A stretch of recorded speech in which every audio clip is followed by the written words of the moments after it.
Chanakya forum presents रणक्षेत्र। नमस्कार, रणक्षेत्र में आपका स्वागत है। मैं राव अवतार पांडे और मैं अंश। आज रणक्षेत्र में हम बात करेंगे किस तरह से भारत एआई का सेंटर बनता हुआ दिख रहा है। वहीं दूसरी तरफ बात करेंगे ईरान और अमेरिका के बीच, जहां पर एक तरफ डोनाल्ड ट्रंप ईरान को धमकी दे रहे हैं, वहीं दूसरी तरफ ईरान और अमेरिका के डिप्लोमेट्स बात भी कर रहे हैं।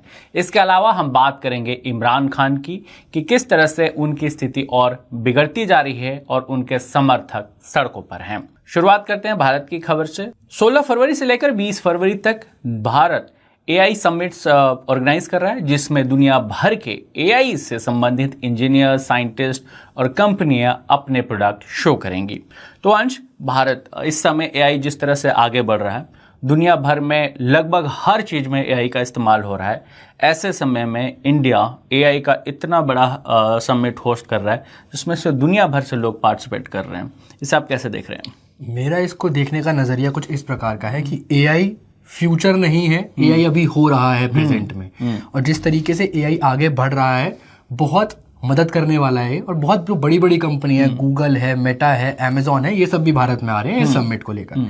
इसमें बेसिकली फोकस करा जाएगा कि एआई को और कैसे एडवांस करा जाए, एआई की टेक्नोलॉजीज को और कैसे यूज किया जाए, कैसे इम्प्रूव किया जाए, और ये कैसे देशों में कैसे मतलब ये काम ला सकती हैं जो एआई की टेक्नोलॉजी है। एआई को लेकर अगर हम दो पक्ष देखे जाते हैं, एक तरफ कहा जाता है कि एआई जो है वो जॉब्स को कर्टेल करेंगे, ह्यूमन रिसोर्सेज को कर्टेल करेंगे। वहीं दूसरा पक्ष ये भी आता है कि एआई जॉब जनरेट भी करेंगी, जिस तरह से टेक्नोलॉजीज इवॉल्व कर रही हैं उसमें हेल्प भी करेंगी। देखिए, एआई जो है वर्तमान है, जैसे तुमने कहा कि भविष्य नहीं है, वर्तमान है। वो वास्तव में वर्तमान है और कई क्षेत्र में एआई ऑलरेडी काम कर चुका है और बड़ी तेजी से और एआई इवॉल्व हो रहा है और काम कर रहा है। अगर हम डिफेंस की ही बात करें, डिफेंस सेक्टर में भी एआई का बहुत तेजी से इस्तेमाल बढ़ रहा है। टेक्नोलॉजीज इवॉल्व हो रही हैं, वेपनरी सिस्टम एआई बेस्ड होकर इवॉल्व हो रही हैं। तो इस तरीके से दुनिया भर में इस समय एआई नया चैप्टर है, जिसका भारत इस दौरान होस्ट कर रहा है। और 14 फरवरी से लेकर 20 फरवरी तक दिल्ली में एआई समिट में दुनिया भर के तमाम एआई से संबंधित इंजीनियर, साइंटिस्ट, कंपनियां अपना प्रोडक्ट शो करेंगी। जैसा अभी आपने बताया कि इसके दो पक्ष है। एक पक्ष ये कहता है कि एआई की वजह से जॉब कट हो रहा है, और एक पक्ष ये कहता है कि एआई जॉब जनरेट करता है।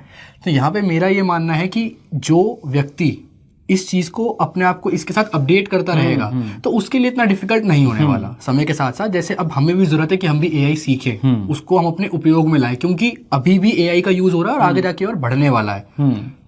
और बात करते हैं आगे अमेरिका और ईरान की। अमेरिका और ईरान दो पक्ष चल रहे हैं। एक तरफ डोनाल्ड ट्रंप ईरान को धमकी दे रहे हैं, एयरक्राफ्ट कैरियर ग्रुप भेजने की बात कर रहे हैं और कई तरह की बयानबाजी वो ईरान को लेकर कर रहे हैं। वहीं दूसरी तरफ अमेरिका और ईरान बात भी कर रहे हैं। दरअसल ईरान के विदेश मंत्री अब्बास अगराची इस समय जिनेवा में हैं और वो अमेरिका से ईरान के मुद्दों पर लेकर बातचीत करने वाले हैं। न्यूक्लियर इशू को लेकर दोनों देश के बीच में बात होने वाली है। इसके अलावा भी कई बिंदु हैं जिन पर ईरान और अमेरिका के बीच जिनेवा में बात होने वाली है। अगर हम बात करें डोनाल्ड ट्रंप के व्यवहार की या उनके बयानबाजी की, तो अगर हम पिछले दिनों को देखें तो जिस तरह से डोनाल्ड ट्रंप बयानबाजी कर रहे थे और जिस तरह से जो ईरान में प्रोटेस्ट चल रहा था उसके समर्थन में खड़े थे, अब उनकी जो क्रियाएं हैं एकदम अलग ही, उनके जो एक्शंस हैं वो डिफरेंट होते जा रहे हैं। जैसे मार्को रूबियो है, मार्को रूबियो ने भी स्टेटमेंट दिया है अपना, और उन्होंने ब्लूमबर्ग को एक स्टेटमेंट में देते हुए कहा है कि ट्रंप रेडी है बात करने के लिए ईरान के साथ। बट ईरान की तरफ से भी स्टेटमेंट आ रहे हैं और वो स्टेटमेंट का ये कहना है कि हमें न्यूक्लियर इशू पे बात करने में कोई दिक्कत नहीं है, बट जो आपने हमारे ऊपर सैंक्शंस लगाए हैं ना, हम चाहते हैं कि आप वो पॉइंट भी टेबल पे रखें कि दोनों पक्षों की बात सुनी जाए। यदि आप चाहते हैं कि हम न्यूक्लियर का उपयोग ना करें, तो हम भी चाहते हैं कि जो हमारे ऊपर सैंक्शंस अमेरिका ने लगाए हुए हैं उनको कहीं ना कहीं अमेरिका देखे और उस चीज पर कुछ फैसला ले। तो दोनों देशों के बीच में जिस तरह से डोनाल्ड ट्रंप शुरुआती दौर में बयानबाजी कर रहे थे और जिस तरह से स्टेटमेंट दे रहे थे, उससे लग रहा था कि शायद वो ईरान पे एक बहुत बड़ी कार्रवाई बहुत जल्द कर देंगे। लेकिन अब इन दोनों देशों के बीच में बातचीत का दौर भी शुरू हो गया है। बातचीत का क्या नतीजा होगा ये तो अभी नहीं पता है, लेकिन अभी भी डोनाल्ड ट्रंप जो है ईरान को धमकाते हुए नजर आते हैं। लेकिन डोनाल्ड ट्रंप के अब बयानों की जो जमीनी हकीकत ये है कि वो अब सिर्फ बयान ही नजर आ रहे हैं, या यूं कहें कि डोनाल्ड ट्रंप इस तरह के बयानबाजी से या एयरक्राफ्ट कैरियर की मूवमेंट्स को लेकर ईरान पर प्रेशर बनाने की कोशिश कर रहे थे कि वो नेगोशिएशन टेबल पर ईरान उन पॉइंट्स पर आए जिस पर डोनाल्ड ट्रंप चाहते हैं। और ईरान से, जैसे अभी ईरान की तरफ से केस स्टेटमेंट भी आया था, जब ईरान से पूछा गया कि आप इन टॉक्स को कितना ज़्यादा महत्वपूर्ण समझते हैं, तो ईरान का ये मानना है कि हम पूरी तरीके से भरोसा नहीं कर सकते अमेरिका पे, क्योंकि जब पहले भी स्टीव विटकॉफ जाकर बात करने वाले थे ईरान से, उस समय भी यूएस ने अपना ऑपरेशन मिडनाइट हैमर लॉन्च किया ईरान के ऊपर। तो ईरान ने बोला कि हम पूरी तरीके से भरोसा नहीं कर सकते अमेरिका पे, बट देखते हैं कि आगे आने वाले समय में ये बातें कहाँ तक हमें लेके जाएंगी। जो वर्तमान स्थिति अमेरिका और ईरान की दिख रही है, इसमें दोनों देश एक दूसरे पर विश्वास तो नहीं कर रहे, लेकिन स्ट्रांग बयानबाजी भी कर रहे हैं और दूसरी तरफ बात भी कर रहे हैं। अगर बात करें उन पॉइंट्स की जिन पर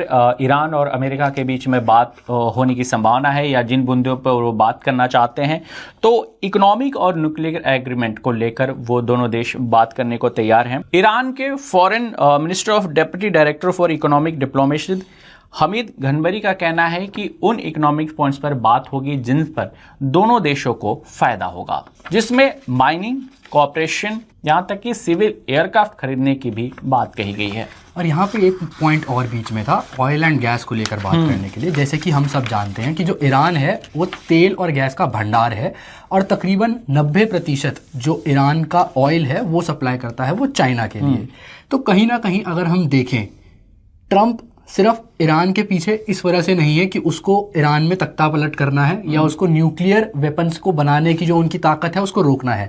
कहीं ना कहीं इसमें एक ये भी पहलू हम देख सकते हैं कि ट्रंप जो है वो कहीं ना कहीं चाइना की जो ऑयल की सप्लाई चेन्स है उनको कट करना चाहता है। पहले ट्रंप ने वेनेजुएला पे कब्जा किया, वो एक सप्लाई चेन थी चाइना को ऑयल की, वहां से वो काटी। अब ट्रंप ईरान से भी ये बात कर रहा है, ये नेगोशिएशन करने का कोशिश वहां पे चल रही है कि जो आपकी सप्लाई है ऑयल की, जो आप 90% जो अपना ऑयल है वो आप चाइना को जो आप सप्लाई करते हैं उस पर भी आपको देखना होगा।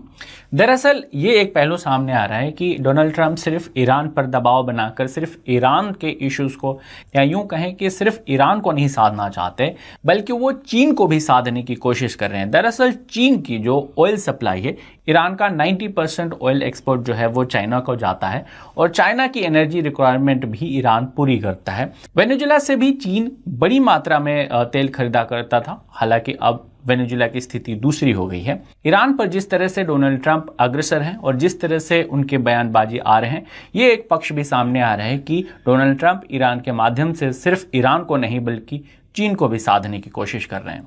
अब हम आगे चलते हैं। जो अभी आपने स्टार्टिंग में बताया था कि इमरान खान की जो हालत है हम उस पर बात करते हैं। अडियाला जो जेल है जहां पे इमरान खान को बंद करके रखा हुआ है, वहां से अभी ये खबर आ रही है कि इमरान खान की जो आंखों की रोशनी है वो तकरीबन 80 से 85% तक कम हो चुकी है, और इसके लिए वो काफ़ी समय पहले से भी बोल रहे हैं अपने हेल्थ इशूज़ के रिगार्डिंग कि उनको चेकअप की ज़रूरत है, बट उस पर इतना तवज्जो नहीं दिया जा रहा, इतना ध्यान नहीं दिया जा रहा उन पर। तो कहीं ना कहीं इससे हम ये समझ सकते हैं कि पाकिस्तानी इस्टेब्लिशमेंट की, पाकिस्तानी गवर्नमेंट की सोची समझी साजिश है कि उन पे ध्यान ही ना दिया जाए या उनकी प्रॉब्लम्स को इतना रेक्टिफाई ना किया जाए, समझा ही ना जाए। इमरान खान जिस तरह से पाकिस्तान की राजनीति में उभरे, जिस तरह से उन्होंने पाकिस्तान आर्मी के फैसलों को चुनौती दी, हालांकि वो भी सत्ता में पाकिस्तान की फौज की मदद से ही आए थे, लेकिन सत्ता में आने के बाद बतौर प्रधानमंत्री उन्होंने कुछ ऐसे फैसले लिए जिससे पाकिस्तान की आर्मी सहमत नहीं थी। उसके बाद उनके दिन कठिन होने लग गए। हाल के दिनों में जिस तरह से खबरें आई कि उनकी आई साइट 85% जो है उनकी विजिबिलिटी खत्म हो गई है। इसके अलावा और भी कई बीमारियों से ग्रसित हैं और उन्हें मेडिकल ट्रीटमेंट नहीं मिल रहा। इमरान खान पाकिस्तान के पूर्व प्रधानमंत्री रहे, लेकिन अभी उनकी स्थिति इतनी बिगड़ गई है कि उनकी मेडिकल हेल्थ खराब होने के बावजूद उन्हें मेडिकल ट्रीटमेंट नहीं दिया जा रहा। आई साइट की प्रॉब्लम को लेकर खबरें आई। इसके अलावा उन्हें और भी बीमारियां हैं जिनकी ट्रीटमेंट उन्हें नहीं मिल रही। पाकिस्तान के इंटीरियर मिनिस्टर मौसम नकवी ने कहा कि उन्हें उस जेल में शिफ्ट किया जाएगा जहां पे तमाम मेडिकल फैसिलिटीज़ अवेलेबल हैं। हैरानी की बात है, देश के पूर्व प्रधानमंत्री रहे हैं इमरान खान, उन्हें एक ऐसे जेल में रखा गया है जहां पर शायद प्रॉपर मेडिकल फैसिलिटीज़ भी नहीं है। उनकी स्थिति को लेकर पाकिस्तान में उनके समर्थक विरोध प्रदर्शन कर रहे हैं और अब पाकिस्तान सरकार ने यह फैसला लिया है कि उनको उस जेल में शिफ्ट किया जाए इस्लामाबाद में, जहां पे तमाम मेडिकल फैसिलिटीज अवेलेबल हैं। फिलहाल रण क्षेत्र में इतना ही। ये आपको वीडियो कैसी लगी कमेंट बॉक्स में जरूर बताएं। वीडियो को लाइक और शेयर करना बिल्कुल ना भूलें और चैनल को सब्सक्राइब जरूर करें। जय हिंद। जय हिंद।